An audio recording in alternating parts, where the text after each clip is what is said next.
do. Thanks, Dave. Let me start off by, first of all, don't believe anything Vicki says about me, because Vicki can tell stories about me as well. Dave always kind of takes pride in the fact that at this conference you have to do peer reviews beforehand, and it really does help those of us that are procrastinators, get our slides together. Earlier this week, the D&I came out with a new policy that is actually retroactive to former members of the community, which I am, a former member of the community, that we're not allowed to cite anything that's open source or been released anonymously. So last night I had to redo my slides, and if I can get this thing working here. There we go. So that's my talk. Does anybody have any questions? No. So, no, really,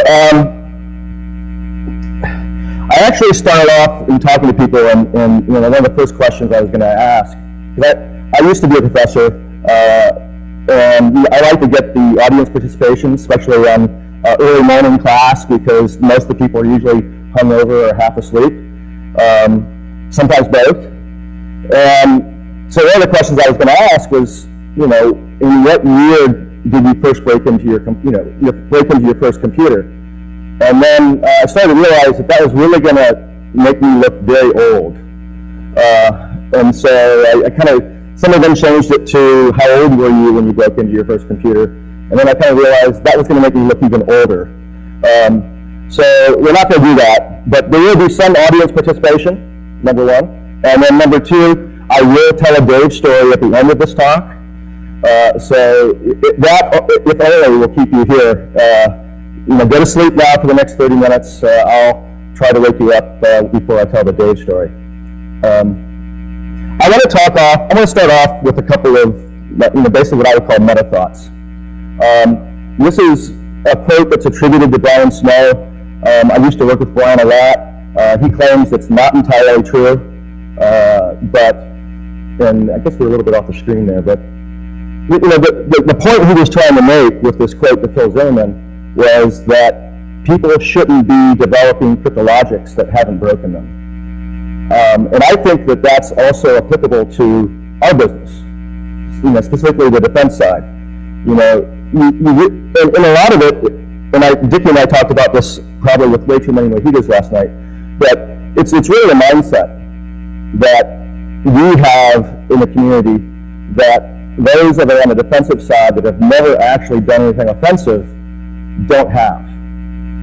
They kind of look at things and they're like, oh, these guys are going to follow the rules, right? And we're like, there are no rules. And so if you take anything away from this talk besides the story about Dave at the end, this is what I'd like for you to take away, and that is, especially when you're talking to, if you ever get in a position where you're talking to vendors that are developing defensive systems, ask them, what their experience is with breaking systems. And you're probably going to get a really funny look, because they're going to be like, why would I ever do that? Second meta thought, I do come from a military background, so I think I was the only guy that raised his hand about shooting a tank main gun. But this is really appropriate to our role right now too, right? There really isn't any more defense, and we'll talk about, and I'll bring in some more kind of analogies to strategy and tactics in a bit. All right, so this is the audience participation part. The talk is about red teams, and so I wanted to get an idea of how many people in here actually have done a red team, been part of a red team. Raise your hands. Now, okay, not as many as I thought. The real question is, have you ever failed, when you've been doing a red team, right? If somebody's failed, I hate to embarrass you, but, speak up, because, every red team that I'm aware of really has never failed, because we don't have any rules. Even if it's a sanctioned red team, you have your rules of engagement. Usually those rules of engagement, if you're a smart red team, you're setting the rules of engagement up such that you're going to win, right? And so, to me, that kind of begs the question of, if red teams are always successful, what are we learning? Okay, so now we've got this vulnerability, in Cold Fusion version 7.3. Okay, we're going to patch it, and okay, 7.8's got a new one. You know, it's really kind of you're chasing your tail, I think, with red teams. Now, part of the reason that we have red teams and why red teams are still around, I'll get into, but I really think that we ought to be doing something different. And instead of kind of continually going after an organization or an enterprise with a red team, you know, let's look at trying to find out who's already in the, you know, who's already broken in to the enterprise, right? Because if the red team is always successful, there are people on your network, right? Pretty much guaranteed now. 20 years ago, not so much. Now, yeah. You know, if the red team finds a way to get into your network, there are other people on your network.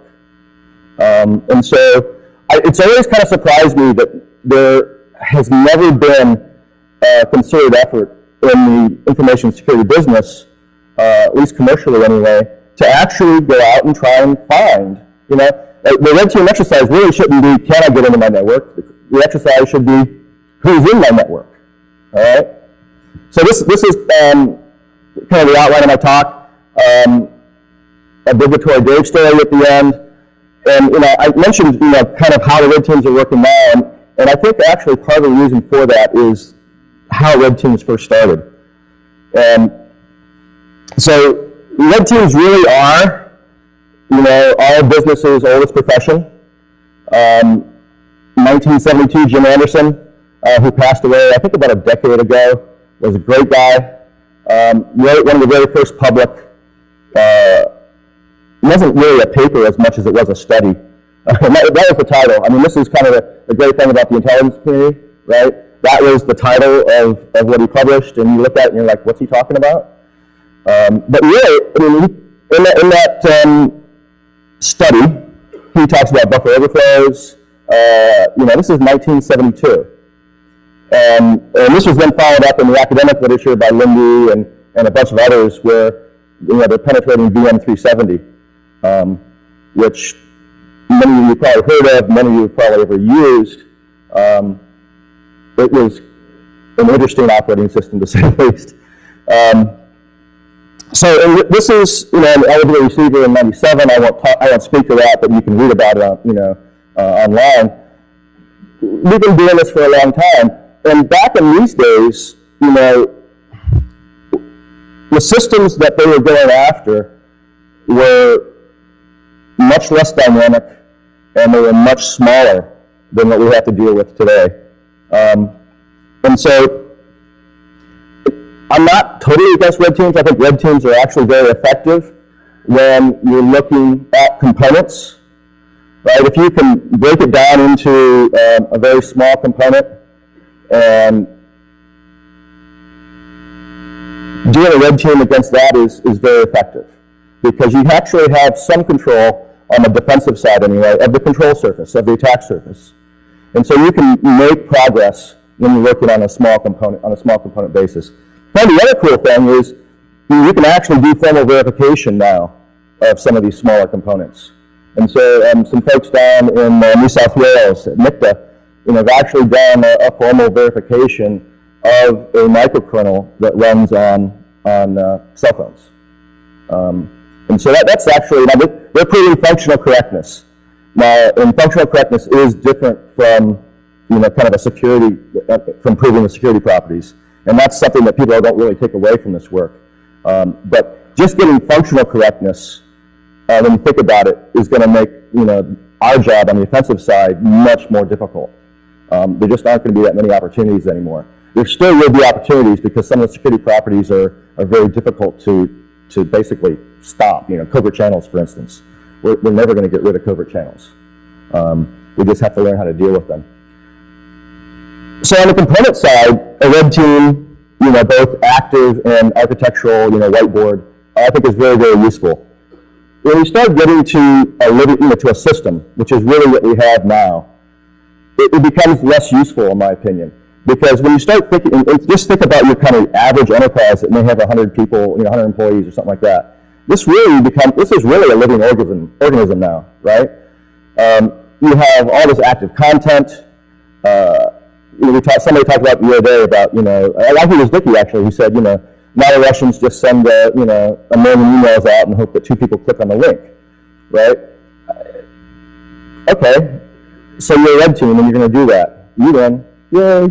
I guess that's a good way to collect the check and go home and have fun. But there are things in systems today that we're using that we just can't really do well in locking down. And a lot of it has to do with the human factor, which is probably one of the most difficult. Actually, it's the only thing that Kevin Mitnick I ever agree with what Kevin Mitnick has said, and that is the human is the weakest link, in every security system. And he's absolutely right. You're never going to be able to get rid of spear phishing or whale phishing and all the things that folks are doing nowadays. We have to learn how to deal with it better.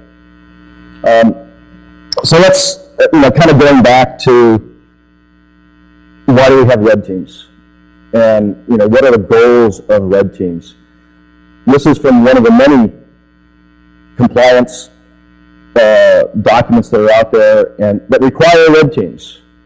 And the interesting thing about this is the intent is to simulate a real world attack situation. All right, and I'm not going to speak to this right now. And this allows the entity to gain a better understanding of their potential exposure. Not to leave our good friends at NIST out, but basically the same thing. How well the system tolerates real-world style attacks. The likely level of sophistication of an attacker. Right? The thing is, you know these things already. Right? Just ask the New York Times, Michaels, RSA, our friends at RSA, Facebook, NBC, Apple, and of course Target. Right? These guys have all been breached in a sophisticated way. You go back to the goals of Red Team, there's no reason why they shouldn't know all those things now. And so to me, that again kind of begs the question of why do we have red teams, right? And all of these guys were, PCI compliant. And I think Target, if I remember correctly, they had just had their audit a month or 2 before the initial breach. So, all right, worked well for them. So, can we get rid of red teams? I'm a little bit pragmatic, even though I'm a retired academic. We're not going to get rid of red teams. First of all, it's vendor nirvana, which is when you get, your product or service codified in a compliance document. Get it into many compliance documents, and you have lifetime employment. So, we're not getting rid of them. The other thing is okay, red teams are fun. I'm going to admit that, right? Looking for the bad guy or the bad girl in a network is very tedious, boring work. It's like accounting. And if, for the folks that know the Cookie Egg story, Cliff Stoll basically started investigating what was going on in the network because of an accounting error in the pennies. The accounting, back in the day when you actually had to pay for access to the network on a per minute basis, the accounting logs didn't add up. It was like a 17-cent difference or something like that. And he was like, wanting to know why. And that led him to, discover one of the first publicly known breaches of networks. But that's the defense side. That's what's looking for these guys. So it was my first company. We did a fair amount of work with the military, and one of the groups was an Air Force group. And I remember a new wing commander came in by the name of Greg Rattray, and he was coming from the National Security Council staff. And when he came in, he was like, I don't want to know, and he basically said exactly what this talk is about. I don't want to know if I can get into Air Force networks. I want to know who's already in these networks. And so he swung his squadron of red teamers to basically start becoming, hunter-seekers, if you will. That lasted until he retired, which was like 18 months. And as soon as he was out the door, they basically swung right back to doing red teams. Now, why? Because I talked to a bunch of them, they're like, oh, it's fun. We can claim cat cards, and we get to basically be spies and do all this cool fun stuff. And finding the bad guys was boring, right? And because you work for a month and not get anything, and then all of a sudden you find the thing that you're looking for. Whereas with a red team, every day you're going to do something that's fun and cool. This is the biggest challenge, I think. When people talk about offense versus defense and how do we make defense better and stuff like that, why are all the good people on the offensive side? This is it right here. It's really hard to compete with being an accountant and a pro football player, right? Which one are you going to choose, right? So anyway, finally, red teams I think are a lot like antivirus at this point. It was kind of refreshing to see Symantec come out and say that antivirus is dead here recently. It's one of those things that was refreshing to see, but it was also like, duh. But the thing is, I know that red teams are going to stick around.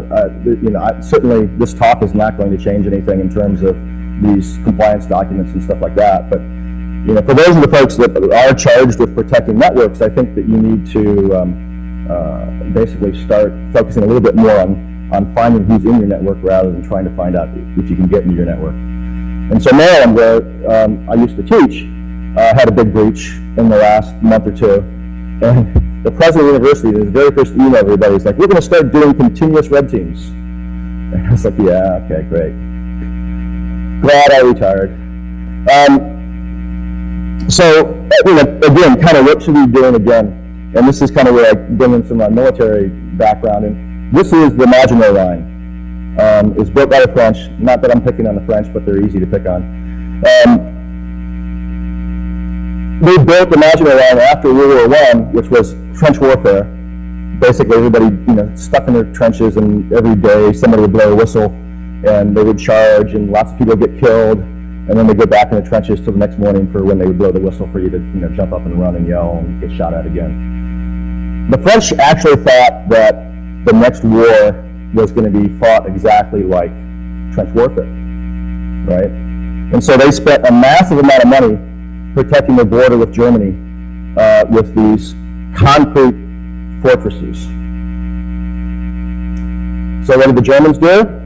Blitzkrieg, right? They went through Belgium and around the Maginot Line. At this point, then aircraft had developed significantly better. Tanks had developed significantly better, and it was more of a motorized war, war of mobility, than the first war. And so basically they just completely, went around the Maginot Line. This is kind of the environment that we have today, We start, I still remember, the TIS firewall toolkit, right?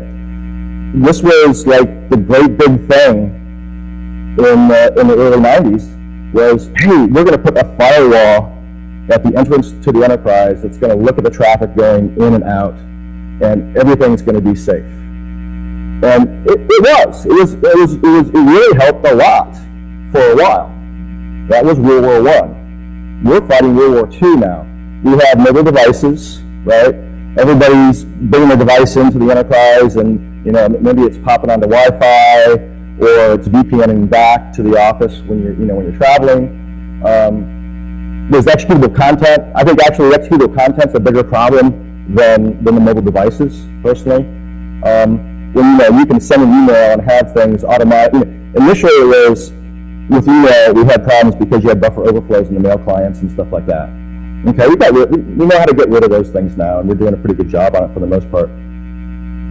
But now we've added, Flash, PDF, God forbid Java, and we have all this executable content now, and so it's easy for me to sit on the outside and just snipe at targets inside, right? And because it's really hard to trace these things back, well, it's not so much sniping anymore, it's like a machine gun. And it's just firing off until somebody clicks on the right link, and boom, now they're inside the enterprise. And so, from a defensive side, we just have to learn how to operate in compromised environments now.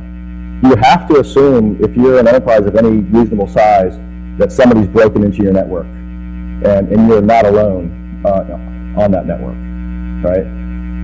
So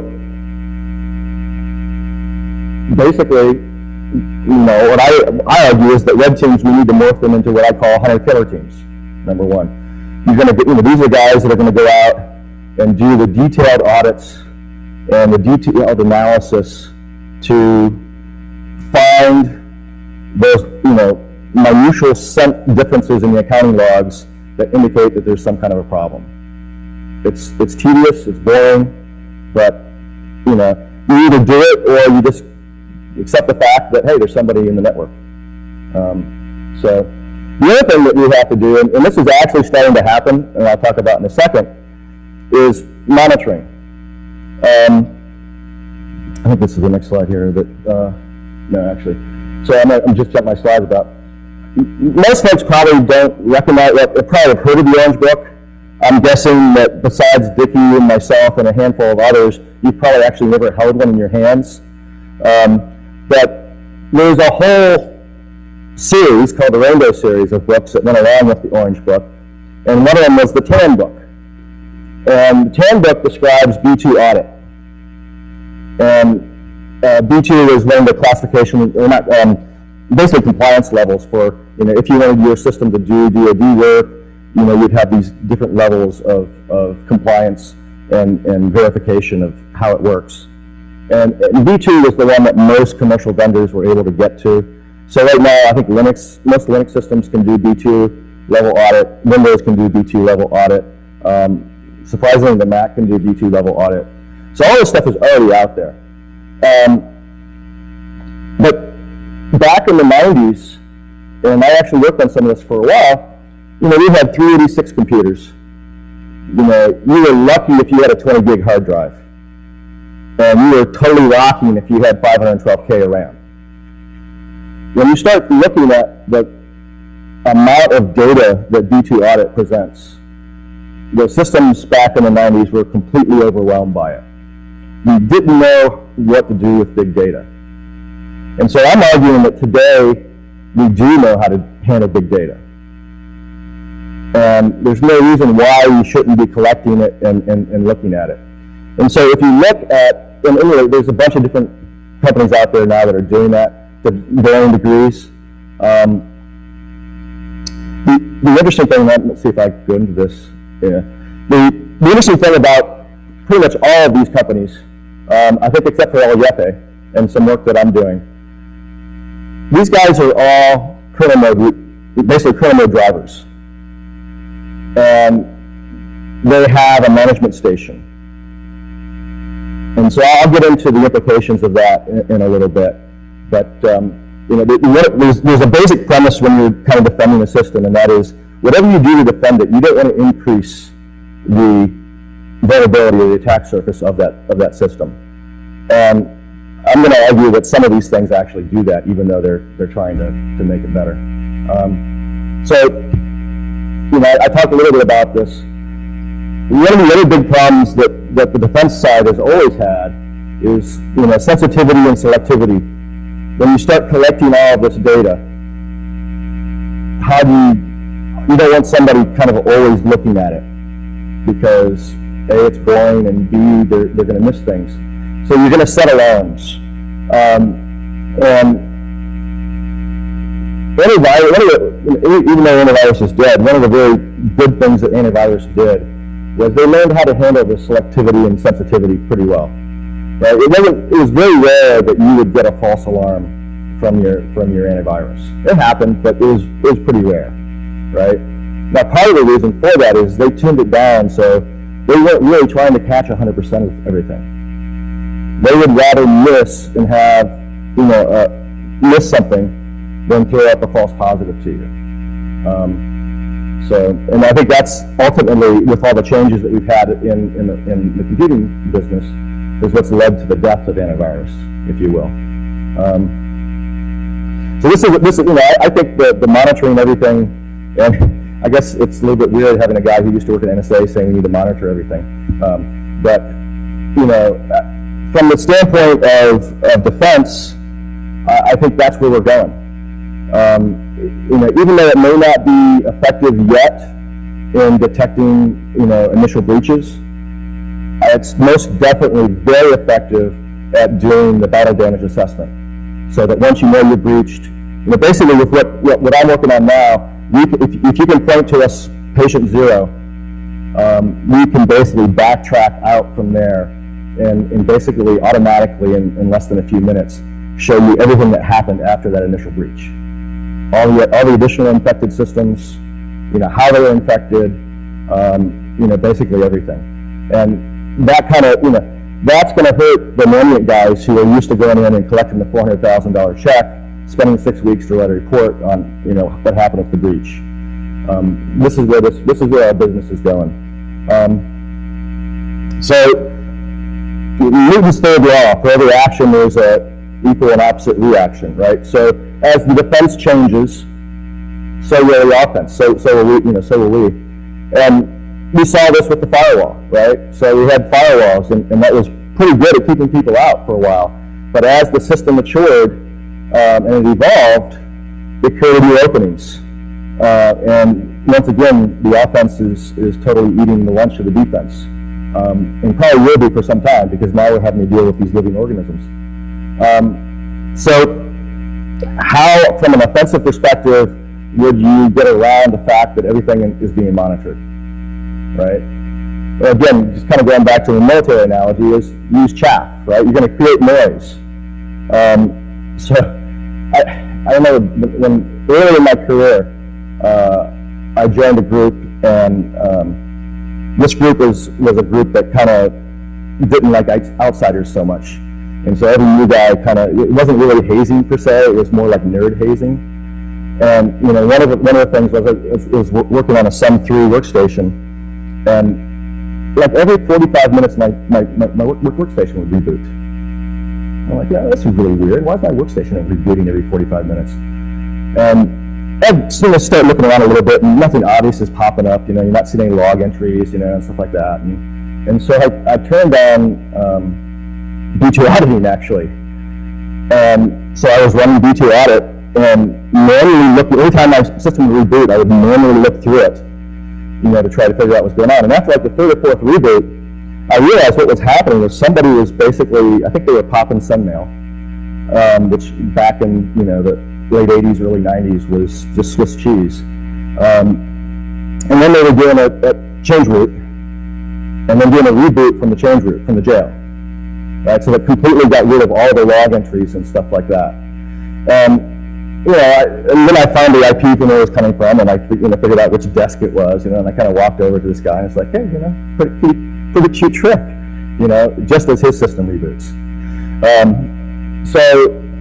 But the point is he also actually put a lot of noise in, and it made it hard to find him. So that's what, from the offensive side, you're going to have to start learning how to hide.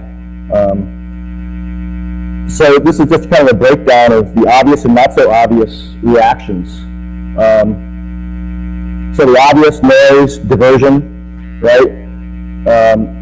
I think we're kind of used to persistence these days with folks in the network, but as the monitoring gets better and the analysis over that monitoring gets better, the offensive side is going to end up having to move more to what I call kind of a smash and grab, where you basically break in very quickly, you grab what you want, and you do your recon, and then you leave.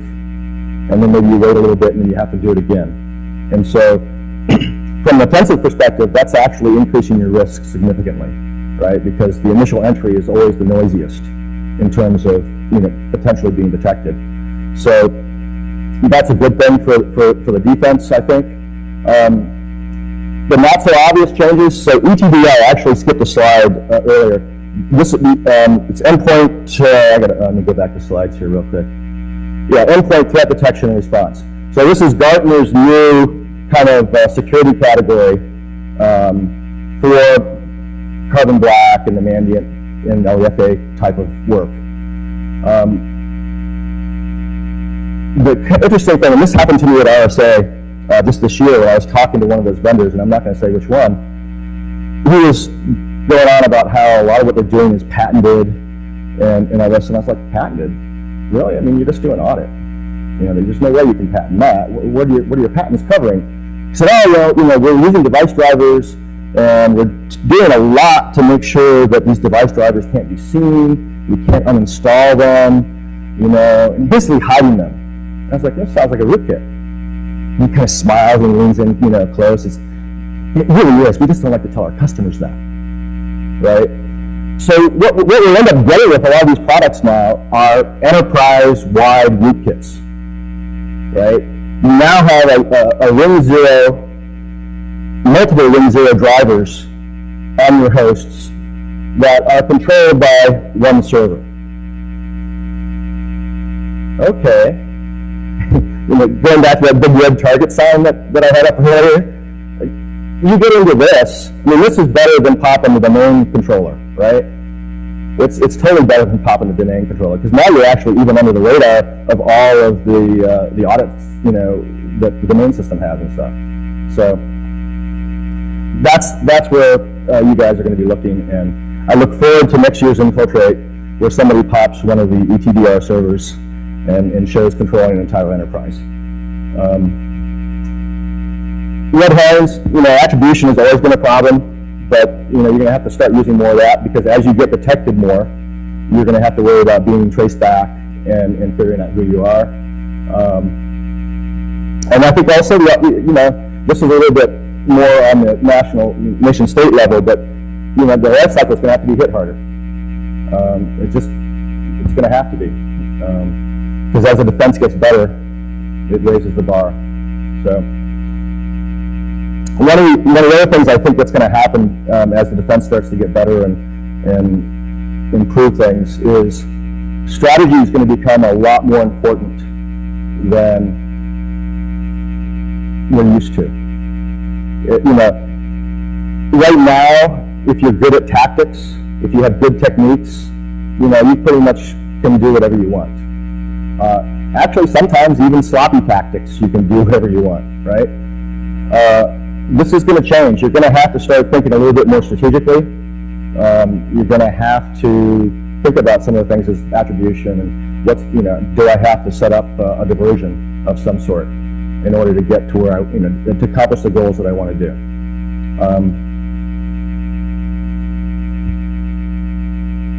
If you look at the history of the military services, it always kind of starts out with each branch has their own unit that does the new warfare dimension. So, as it is with cyber right now, the Navy has a cyber unit, the Army has a cyber unit, the Air Force has a cyber unit, and eventually, I think it took the Air Force, it took 25 years for the Air Force to be created, 25 or 30 years,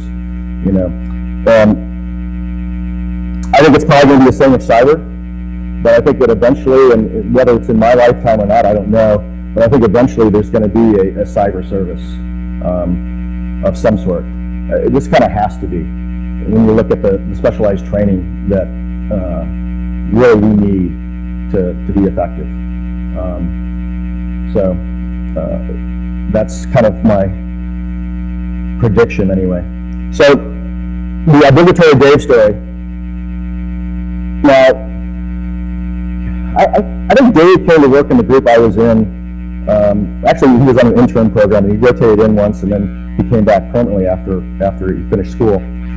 But we would always have these technical review sessions where I think there's like 5 of us in the group that would review the work that people were doing. And it was usually kind of, hey, Dave was always the most colorful of presentations, and so everybody always liked Dave because Dave would come in all passionate and perky. I've got this great new thing, and he'd explain it to us, and this sounded pretty cool. And part of this was also that you had to do a demo. And so when Dave would, okay, let's do the demo, and Dave would go to the demo, and the demo wouldn't work. And he's like, oh, wait, okay, I just got to fix this one thing, and it could lead and it wouldn't work, right? And so then it was kind of like, well, Dave, if this doesn't work in a controlled laboratory environment, how is it going to work in an uncontrolled environment where you don't have any influence over the variables that you're dealing with? Oh, no, it'll work. You know, and anyway, usually we'd say, okay, Dave, go ahead. And anyway, but that was Dave, because Dave was always like, you know, pushing the envelope and trying crazy things, which is, you know, a pretty cool thing, I think. But and usually things that he did would work. Usually, you know. So that's so surprising to see, you know, Canvas and Unity work so well these days. You know, no, just kidding. But anyway, that's all I have. So, you know, I appreciate your attention. I only saw a couple of people nodding off, you know, which is better than usually when I teach. But at least when I teach, though, I have the dry erase board erasers that I can throw at people. And sadly, they don't have those. I always had the water bottles, and I figured they'd probably hurt too much. But seriously, I mean, ask me any questions. I'd be happy to say no comment. So, if you have questions, if you don't have questions, that's cool too. All right, who is the first brave soul? All right, so I mean, I actually do have a question, which is that no comment. I mean, is the pendulum going to swing the complete other way? I mean, right now it is the sort of way of the times, and the offense is winning. Right. But that you know, big data is here. I mean, is it going to swing the whole other direction? You know, I don't think so. I think it's just going to change, right? You know, just to go back to the fact that the human element, we're never going to get rid of the human element, and the human element is always the weakest link. You know, I don't know if people remember the Pillsbury Doughboy or not. You know, it was a commercial. Back, you know, for Pillsbury, they used to have this big fluffy guy that was kind of like a doughboy, if you will. And stopping the offense is kind of like trying to give the Pillsbury Doughboy a hug, because when you put your arms around it, he's just going to like flop all over you. So it's going to change, and I think that's the same thing. Yeah, what some of the things you're doing now won't work anymore. Absolutely. I mean, we're already seeing that with overflows, right? Overflows are getting harder and harder as time goes on, and eventually, you know, maybe, hopefully, you know, overflows will be a thing of the past, and you'll have to start doing other things, protocol, you know, errors and stuff like that. So, I think the offense is always going to have, you know, I don't want to say the upper hand. It's always going to be a more fun side of the business, and it's going to get harder. I think it already has. You know, back when I was, you know, young, it was pretty easy. That's probably the only reason why I'm doing it now, is because it was easy. If I had to worry about depth and ASLR, you know, 20, 30 years ago, I think I'd probably be an accountant now. So, but it's going to change. But I think offense is always going to, you know, I don't see anything in my lifetime changing the effectiveness of red teams and people getting into networks they want to get into badly enough. So, well, it's good to be on the winning side. I like how the next talk is all about finding overflows too. Sorry, Sean. But, okay, cool. Well, thank you very much.